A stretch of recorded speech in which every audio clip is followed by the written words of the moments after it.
Tudo bem, galera? Esse vídeo aqui foi feito de modo muito sério e nada sensacionalista para mostrar para você como o ChatGPT foi aplicado para resolver algumas questões da prova do Enem de 2022, da prova rosa de matemática, tá?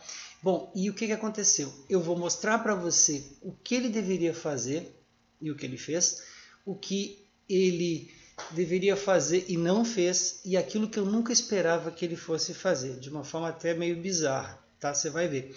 E no final eu vou falar alguma coisa das coisas que eu percebi, que eu acho muito importante você pensar junto comigo sobre elas, tá? Mas vamos lá, antes de começar, quem sou eu? Se você me conhece um pouco, eu sou professor de inglês, Eduardo Gaffo é meu nome, tá? E trabalho ChatGPT na língua inglesa, que é a que eu domino. E eu estava fazendo esse trabalho aqui, por quê? Porque eu sou um pesquisador também do ChatGPT para educação e desenvolvo um trabalho no Colégio Solução aqui em Floripa, em Florianópolis, com os meus alunos para ensiná-los a aprender usando inteligência artificial, dentre elas, né, dentre as ferramentas que tem o ChatGPT. E fazendo esse material para eles, sobre matemática, eu me deparei com essa situação que eu quero mostrar a partir de agora para você. Fica comigo até o final, você vai curtir. Acho que vai ser legal. Então eu estou aqui na questão de 136 da prova rosa do ano de 2022 do Enem, tá? De matemática, prova rosa, tá legal? E por que eu escolhi essa questão?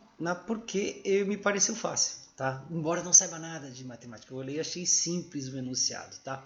E aí então o que eu fiz? Eu copiei e colei e pedi para o ChatGPT então respondê-la para mim e não dei as alternativas para ele. Vamos ver como é que ele me respondeu e se me respondeu adequadamente. Então tá aqui a questão e eu pedi para ele responder para mim, né? E aí aqui começa a resposta dele. Veja que é interessante que ele começa a explicar e tudo mais, ele dá a explicação, né? E mostra, e aqui ele é bastante didático, certo? E está mostrando para mim tudo que tem que fazer. Eu não vou parar aqui para mostrar porque não precisa, tá? Eu só estou mostrando o que aconteceu. E aí então o resultado que ele dá é um resultado que está correto, tranquilamente correto, porque a resposta que fica é entre 48 e 57. Se nós voltarmos lá, você vai poder ver que a resposta então é a letra C, que está no gabarito. Confere com o gabarito, e eu tirei essa prova e tirei o gabarito lá do site do INEP, né?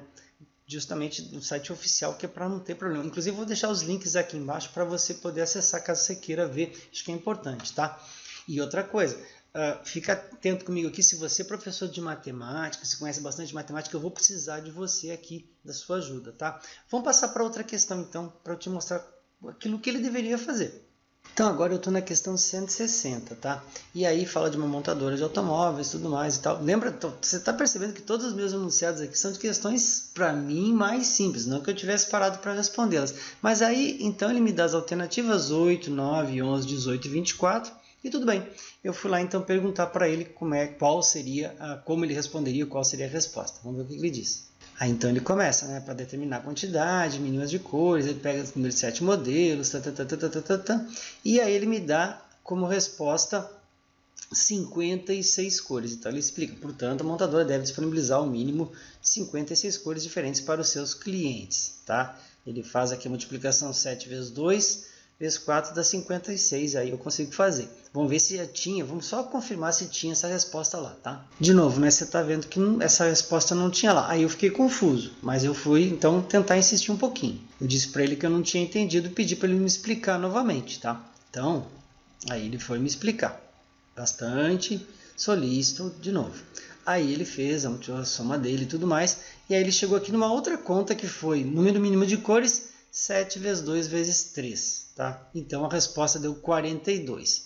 E aí então ele mudou de 56, ele mudou para 42. Aí eu perguntei para ele, a resposta é 56 ou 42? Sendo que depois é que eu vi no gabarito que a resposta não é nenhuma das duas, tá? Aí vamos ver o que ele me diz, né? Aí ele fala, peço desculpas novamente pela confusão anterior, vamos esclarecer a resposta correta.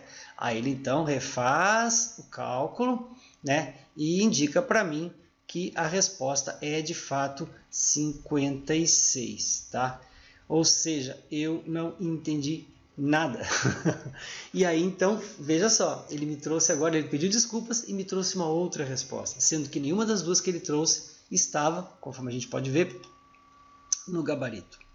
E aí que eu peço para que, se você é professor de matemática, que tente elucidar aí onde está o erro, se você se der o trabalho de procurar um pouquinho. Mas tem mais um pouco, tá? Estou aqui agora na questão 139, tá? Que fala sobre emprego e tudo mais, e perguntei para ele de novo para ver o que ele vai me dizer. Vamos olhar o que ele me disse. Então está aqui a questão, e ele começa a explicação dele e tudo mais, e me traz como resposta a palavra 16.514 vagas. Vamos ver se isso existe no gabarito, tá? 16.514. Então aqui começa a resposta que ele me dá para essa questão. Ele vai lá, explica e tudo mais, e deu 16.514. Vamos ver se a gente tem essa no gabarito, né? Tem 16.514, tá? Tá tudo legal. Vamos conferir no gabarito? 139, só para ver? 139, 139, 139, deu a letra C, vamos ver se corresponde lá. Letra C, ó, deu estranho, tá? Ele me deu como resposta, voltando, 16.514, e essa resposta, ela tem no gabarito, que corresponde aqui à letra A, tá? 16.514. Mas quando a gente vai procurar a questão 139, a gente vê que a questão 139, ela tem o gabarito letra C. Então, a letra C é 15.600, tá? Mas aí vamos lá, como eu não sei de nada mesmo, eu fui lá e pedi para ele agora assim, acreditei. Ele falou, pode me explicar de outra forma para ver se eu consigo entender? Aí ele falou, claro, vou explicar de outra forma. Aí ele vem, explica, tal. E aí chega no número, portanto, o número de vagas criadas foi 115.600. Existe isso aqui? Vamos ver se existe?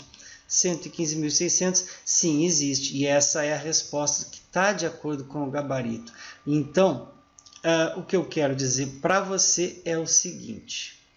Amigo e amiga que está assistindo esse vídeo, a ferramenta de inteligência artificial chamada ChatGPT na versão gratuita, que eu testei aqui e confesso para vocês, tenho aplicações do ChatGPT bem interessantes para a língua inglesa, não sei nada de matemática, e comecei a explorar aqui para os meus alunos, conforme eu expliquei lá no começo. Aqui eu fiquei completamente assustado com todas as coisas que ele fez. Eu separei das questões que ele acertou, das questões que ele foi confuso e errou, e das questões que ele trouxe duas respostas, a partir do meu questionamento. Pergunto para você, se um aluno que não tem essa condição, não tem esse nível de refinamento, essa questão, essa condição de ficar procurando, de comparar, e veja, quem está estudando procurando resposta, não está comparando com o gabarito muitas das vezes, certo? Das vezes. Então, o que fica aqui, a ideia de qual? O ChatGPT é uma máquina que é esperta, ela não é uma inteligência artificial, mas uma inteligência esperta. E, de novo, eu descobri isso por acaso, certo? Então, para utilizá-lo, é importante que a gente tenha supervisão sempre de um professor, um cara que saiba mediar essa relação. O aluno, tá, não tem a condição, no meu entendimento, de tirar o máximo dessa ferramenta. O professor pode auxiliar. E aí entra toda aquela palhaçadinha de o cara falar que o ChatGPT vai substituir o professor e tal. Pode ser que um dia sim, mas a partir dessa amostra está muito longe. E vou dizer mais, o ChatGPT, ele é, como eu disse, uma ferramenta esperta. Você dá uma tarefa para ele, ele quer se livrar da tarefa. Tá? Ou seja, ele não sabe o que dizer, e não estou falando só disso, de outros exemplos que eu já pesquisei. Se você já pesquisou, também coloque suas experiências aqui, mas ele simplesmente não sabe o que falar, ele fala uma bobagem, uma mentira. Parece até um presidente que a gente teve agora há pouco tempo aí. Não tem o que dizer, fala uma bobagem ou uma mentira, mas diz alguma coisa. E o ChatGPT, ele foi feito nesse sentido. Então, o que eu peço para você é que você tenha muito, mas muito cuidado ao utilizar a ferramenta, certo? Ela é boa? Ela pode ser boa. Se ela é boa para você, você deve experimentar com olhos muito críticos e pedir a opinião do seu professor. Afinal de contas, é no professor que está a centralidade. Se o ChatGPT vai ser uma ferramenta didática, pode ser que sim, mas o professor é a pessoa didática, é o ser didático que vai poder ajudar você então a utilizar essa ferramenta. Essa é a minha opinião, mas eu peço muito que você deixe a sua aqui também, tá? Assim como também, se você observou sob o ponto de vista matemático, tente me explicar o que pode ter acontecido, da onde surgiu esse erro, porque eu não tenho condição de medir. Tá legal? Espero que eu tenha ajudado com esse vídeo, de verdade, e quero conversar com você aqui embaixo, tá bom? Os links estão todos aqui embaixo para você poder então verificar a busca que eu fiz e para fazer seus testes também, ok? Muito obrigado por assistir. See you next time. Bye bye. Now.